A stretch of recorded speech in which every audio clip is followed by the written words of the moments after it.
नमस्कार दोस्तों, मैं गौरव वाजपेयी आपको हमारे कोर प्रोग्रामिंग चैनल में स्वागत करता हूं। आज के इस ट्यूटोरियल पे हम लोग का एक इंट्रोडक्शन ट्यूटोरियल है हमारे आने वाले ट्यूटोरियल सीरीज पे। आज के इस ट्यूटोरियल पे मैं आपको एक ओवरव्यू दूंगा हमारी डॉट नेट के ऊपर, डॉट नेट एप्लीकेशन के ऊपर। सबसे पहले जान लेते हैं डॉट नेट क्या होता है। डॉट नेट एक फ्रेमवर्क है जो विंडो एप्लीकेशन को परफॉर्म कराने के लिए एक एनवायरनमेंट प्रोवाइड करता है। तो डॉट नेट एक फ्रेमवर्क है। अब सबसे पहले समझ लेते हैं एप्लीकेशन क्या होता है। हमारे मोबाइल में जो ऐप्स हैं, हमारे लैपटॉप, डेस्कटॉप, पीसी पे जो सॉफ्टवेयर हैं, वो सब हमारे एप्लीकेशन होते हैं। हर एप्लीकेशन को डिज़ाइन करने के लिए एक अलग स्पेसिफिक आईडी होती है, एक अलग स्पेसिफिक प्रोग्रामिंग लैंग्वेज होती है और एक अलग ही एनवायरनमेंट और डिपेंडेंसी की ज़रूरत हमें पड़ती है। जिस तरीके से मोबाइल एप्लीकेशन को डेवलप करने के लिए हमें एंड्रॉयड स्टूडियो को यूज़ करते हैं, एंड्रॉयड स्टूडियो के अंदर हम लोग एंड्रॉयड कोडिंग का यूज़ करते हैं जो जेडीके एनवायरनमेंट को सपोर्ट करती है। उसी तरीके से हम लोग कॉटलिन और ऑब्जेक्ट सी जैसी प्रोग्रामिंग लैंग्वेज को यूज़ करके लिए मैक और आईफोन जैसे सॉफ्टवेयर को डेवलप करते हैं। मतलब उनके उस कंपनी के जो एप्लीकेशन हैं उनके लिए हम लोग जो सॉफ्टवेयर उसमें यूज़ होते हैं उसको डेवलप करते हैं। अब बात करते हैं विंडोज़ के लिए क्या करते हैं। तो विंडोज़ के लिए हमें डॉट नेट फ्रेमवर्क की जरूरत पड़ती है। हम अपने पूरे ट्यूटोरियल सीरीज में इसी चीज़ को कम्प्लीटली प्रोसेस में पढ़ेंगे कि हम लोग डॉट नेट एप्लीकेशन किस तरीके से डिज़ाइन कर सकते हैं। तो डॉट नेट एप्लीकेशन बहुत तरह से होते हैं। एमवीसी एप्लीकेशन होता है, आपका विंडोज़ एप्लीकेशन होता है, एस डॉट नेट एप्लीकेशन होते हैं और भी बहुत सारे एप्लीकेशन होते हैं। लेकिन हम लोग अपनी पहली ट्यूटोरियल सीरीज में विंडोज़ एप्लीकेशन को कम्प्लीटली बनाना सीखेंगे। अब सबसे पहले समझ लेते हैं विंडोज एप्लीकेशन होता क्या है। देखो भाई, जो जो एप्लीकेशन आपका विंडोज यानी लैपटॉप पे सपोर्ट करता है, चाहे विंडो कोई भी हो, विंडो 7 हो, 8 हो, 10 हो, 12 हो, जो सपोर्ट करता है उसे हम लोग क्या कहते हैं, विंडो एप्लीकेशन कहते हैं। तो विंडो एप्लीकेशन को हम लोग किस तरीके से क्रिएट कर सकते हैं, उसके लिए हमें कुछ 3 चीज़ों की जरूरत पड़ती है। पहला, हमारा पेशेंस। दूसरा, हमें एक अच्छी स्टूडियो। तीसरी, हमारी प्रोग्रामिंग लैंग्वेज। हमारी प्रोग्रामिंग लैंग्वेज का नाम है विजुअल बेसिक। उसके लिए हमें जो आईडी की जरूरत पड़ती है उसका नाम है विजुअल स्टूडियो 2010, जिसका लोगो इस वक्त मेरे हाथ पे आ रहा होगा। विजुअल स्टूडियो 2010 ये एक अल्टीमेट एडिशन है, सबसे बेस्ट एडिशन अब तक का माना जाता है। ऐसे एडिशन विजुअल स्टूडियो के बहुत सारे हैं, लेकिन विजुअल स्टूडियो 2010 को हम लोग इस ट्यूटोरियल पे, अपने आने वाले ट्यूटोरियल सीरीज में यूज करेंगे। तो इसके अगले वाले ट्यूटोरियल पे मैं विजुअल स्टूडियो 2010 अल्टीमेट एडिशन को अपने लैपटॉप पीसी पे किस तरीके से इंस्टॉल करते हैं वो मैं सिखाऊंगा। लेकिन इसके लिए एक एक्सेप्शन है। विजुअल स्टूडियो 2010 केवल विंडोज 10 पे सपोर्ट करता है। मतलब विंडोज 10 के कहने मतलब विंडो 8 और विंडोज 7 पे सपोर्ट नहीं करता है, विंडोज 10 पे ये सपोर्ट करता है। तो उसके लिए हमें विंडोज 10 की भी नीड होगी अपने सिस्टम पे। अब बात कर लेते हैं इस एडिशन के अंदर क्या खासियत है। इस एडिशन के अंदर हम लोग वेब एप्लीकेशन को तैयार कर सकते हैं, कॉन्सोल एप्लीकेशन को तैयार कर सकते हैं, सर्वर बेस्ड एप्लीकेशन को तैयार कर सकते हैं, एमवीसी एप्लीकेशन को तैयार कर सकते हैं और विंडोज एप्लीकेशन को भी तैयार कर सकते हैं।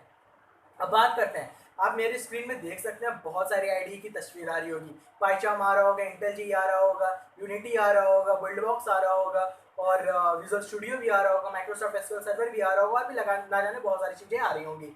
ये सारी के सारे स्क्रीन में आपको दिख रहे हैं, ये सारी की सारी आईडी ही हैं। इनकी नीड होती है हमें किसी सॉफ्टवेयर को डेवलप करने के लिए। यूनिटी और बिल्ड बॉक्स जैसा सॉफ्टवेयर हमें गेम डेवलपमेंट करने के लिए, मतलब गेम डेवलपमेंट बनाने के लिए यूज करते हैं। इनके ट्यूटोरियल भी आपको हमारे चैनल पे प्रोवाइड हो जाएंगे। उसके लिए थोड़ा सा टाइम चाहिए, थोड़ा टाइम बाद वो भी जो वीडियोस हैं वो अपलोड हो जाएंगे हमारे कोर प्रोग्रामिंग चैनल पे। अब बात करते हैं इसके बाद जो ये सारी चीजें हैं, इसके बाद हमें विजुअल स्टूडियो 2010 पे काम करना है। विजुअल स्टूडियो 2010 पे दो प्रोग्रामिंग लैंग्वेज को हमें यूज करने का ऑप्शन रहता है। पहला विजुअल बेसिक, दूसरा सी शार्प। इस तरफ आपको विजुअल बेसिक दिख रहा होगा, इस तरफ आपको सी शार्प दिख रहा होगा। दोनों प्रोग्रामिंग लैंग्वेज का सिंटेक्स डिफरेंट है लेकिन दोनों का मोटो सेम है। इसके अंदर हम लोग डीबीएमएस के कंसेप्ट और एसक्यूएल के कंसेप्ट को भी यूज करेंगे। जिसकी जो इमेज है वो आपको मेरे चेस्ट के पास दिख रही होगी। ये इमेज क्या है, माइक्रोसॉफ्ट एसक्यूएल सर्वर की 2010। इस सर्वर पे हम लोग चाहे आप सी शार्प से भी आ सकते हैं, विजुअल बेसिक से भी आ सकते हैं, लेकिन हम लोग अपने ट्यूटोरियल सीरीज में विजुअल बेसिक से काम करना सीखेंगे। क्यों? क्योंकि विजुअल बेसिक हमारे इजी भी पड़ता है और काफ़ी ज़्यादा पावरफुल प्रोग्रामिंग लैंग्वेज भी है। सी शार्प का बेनिफिट क्या होता है, सी शार्प हम लोग आगे चल के कवर करेंगे, क्योंकि अगर आपको विजुअल बेसिक आती है तो लगभग सी शार्प भी आती है। सी शार्प की मदद से आप उसकी स्क्रिप्ट को यूज़ करके गेम डेवलपमेंट की भी स्क्रिप्ट यूज़ कर सकते हैं। विजुअल बेसिक लेकिन स्टार्टिंग पे बिगनर्स तौर पे विजुअल बेसिक जो होता है वो काफ़ी ज़्यादा इजी रहेगा, काफ़ी ज़्यादा फेथफुल रहेगा हम लोगों के लिए। तो हम लोग विजुअल बेसिक को लेके अपने ट्यूटोरियल सीरीज पे काम करेंगे। अब आपके सामने कुछ मैं इमेजेस दिखा रहा हूँ जो मैंने विजुअल स्टूडियो 2010 अल्टीमेट एडिशन पे विजुअल बेसिक की मदद से कुछ एप्लीकेशन तैयार किए हैं। ये इनकी इमेजेस आपको हमारे स्क्रीन के ऊपर दिख रही होगी। ये सारे के सारे एप्लीकेशंस हम लोग अपने प्रोजेक्ट ट्यूटोरियल सीरीज पे कवर करेंगे। अब बात करते हैं जनरली ट्यूटोरियल्स में होता क्या है। लगभग सारे ट्यूटोरियल ऐसे होते हैं कि विजुअल स्टूडियो 2010 पे क्या कराए जाएंगे, आप लोगों को कुछ ऑप्शन बताए जाएंगे, क्योंकि जब मैं इंस्टॉलेशन कराऊंगा तो मैं आप लोगों को उसका एक यूआई यानी उसको यूजर इंटरफेस के बारे में भी दिखा दूंगा, विजुअल स्टूडियो 2010 के बारे में उसको भी मैं अच्छे तरीके से आप लोगों को दिखा दूंगा, क्योंकि आखिर काम तो हम लोग उसी में करना है, तो अब उसका अगले ट्यूटोरियल में वो काम तो करेंगे। लेकिन हमारे मेन ट्यूटोरियल का मोटो क्या था, इस ट्यूटोरियल का मोटो ये था कि हम लोग जो हमारे ट्यूटोरियल स्टार्ट करेंगे, हम लोग अपने ठीक पहले लेक्चर से ही अपने एक स्कूल मैनेजमेंट पूरे का पूरे सिस्टम सॉफ्टवेयर पे काम करना स्टार्ट कर देंगे। अब आप बोलोगे भाई ना मुझे विजुअल बेसिक आती है, ना मुझे कुछ ऑप्शंस आते हैं, ना मुझे कुछ आता है। कोई दिक्कत नहीं है, मैं सारे के सारे ऑप्शन आपको स्टेप बाय स्टेप सिखाते जाऊंगा। बेनिफिट क्या रहेगा, क्योंकि अगर आप सॉफ्टवेयर डेवलपिंग करने आ रहे हो तो इसका सीधे साफ मतलब है कि भाई आपके पास पेशेंस भी है, दिमाग भी है और हिम्मत भी है। आप लोग को पूरे हिम्मत से इस पर काम करना, तो आराम से बहुत ईजी पूरे टॉपिक को हम लोग कवर कर सकते हैं। और आप यकीन नहीं कर सकते हो, बिगिनर्स लेवल पे आप सॉफ्टवेयर को डेवलप कर ले जाओगे। ऐसा जनरली कोई यूट्यूब नहीं कराता, कोई भी चैनल नहीं प्रोवाइड कराता, लेकिन हम ऐसा पढ़ाएंगे आप लोगों को कि आप आराम से उस ट्यूटोरियल को कवर कर सकते हैं। कहने का मतलब ये है कि उस पर इतनी प्रैक्टिस हो जाएगी, हमारी जो कोर प्रोग्रामिंग की वेबसाइट है उस पर आप लोगों को सारे स्किल्स एप्टीट्यूड बेस्ड टेस्ट हो जाएंगे। अगर आप सारे जैसा जैसा हम लोग बताते जाते हैं सारे सीक्वेंस को फॉलो करते जाएंगे, नोट्स हम लोग आपको प्रोवाइड कर देंगे पीडीएफ फॉर्मेट पे, और एग्जाम पैनल पे आप लोगों के एग्जाम देंगे तो कोई दिक्कत नहीं, स्टार्टिंग से ही होने लगेंगे, तो वहाँ से आप लोगों की कंसेप्ट अच्छे खासे ग्रिप हो जाएंगे। लेकिन हमारा मेन मोटो रहेगा हर ट्यूटोरियल पे कि आपको अपना पूरा का पूरा एप्लीकेशन तैयार करना है। हम लोग 8 से लेकर 10 एप्लीकेशन तैयार करेंगे, हर हाल में हर चीज़ आप लोगों को समझ में आ जाएगी, हर हाल में समझ में, चाहे वो DBMS हो, डेटाबेस कनेक्शन हो, या उसके प्रिवाइसी लगाना हो, या उसको पब्लिश करना हो, वगैरह वगैरह काफ़ी सारी चीज़ें आप लोगों को आराम से इजीली समझ में आ जाएगी। अब सबसे बड़ी बात कि ये पूरा का पूरा कोर्स हम लोग क्यों सीखें, इसकी क्या नीड है। ये सामने आपको एक बुक दिख रही होगी मेरे हाथ पे, ये बुक क्या है, ये MCTS का फुल फॉर्म होता है Microsoft certified training skills, it's a vendor certificate. Vendor certificate की वैल्यूएशन आपको भी अच्छे तरीके से पता है, अगर आप बीटेक के स्टूडेंट है, BCA के स्टूडेंट है, या MCA के स्टूडेंट या MTech के स्टूडेंट है, आपको भी अच्छे तरीके से नीड पता होगी कि वेंडर सर्टिफिकेशन की वैल्यू क्या होती है। तो MCTS का ये बहुत पावरफुल वेंडर सर्टिफिकेशन है, जो आप यूजर बेसिक के फॉर्म पे भी दे सकते हैं, एग्जाम पे C# पे भी दे सकते हैं। ये विंडोज एप्लीकेशन के लिए होता है, BCA एप्लीकेशन के लिए होता है, ASP.NET एप्लीकेशन के लिए होता है, पूरे .NET एप्लीकेशन के लिए ये एग्जाम होता है।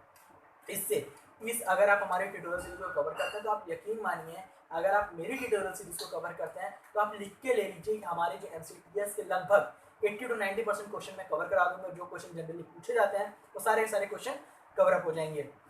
इसके बाद आप लोगों को एक सर्टिफिकेट दिख रहा होगा, ये सर्टिफिकेट MCTS का सर्टिफिकेट होता है, ठीक है। तो ये सब चीज़ें तो खैर बाद की चीज़ें हैं, इन्हें हम लोग बाद में देख लेंगे, आगे अगले ट्यूटोरियल सीरीज में इसके बारे में भी डिस्कस करेंगे। तो हमारे इसका अगला ट्यूटोरियल जो होगा उसमें हम लोग अपना विजुअल स्टूडियो को 2010 को इंस्टॉल करेंगे अपने PC में। उसके बाद की जो उसका अगला ट्यूटोरियल थर्ड ट्यूटोरियल होगा, उस पर हम लोग अपने पहले प्रोजेक्ट पे काम करना स्टार्ट कर देंगे, ठीक है।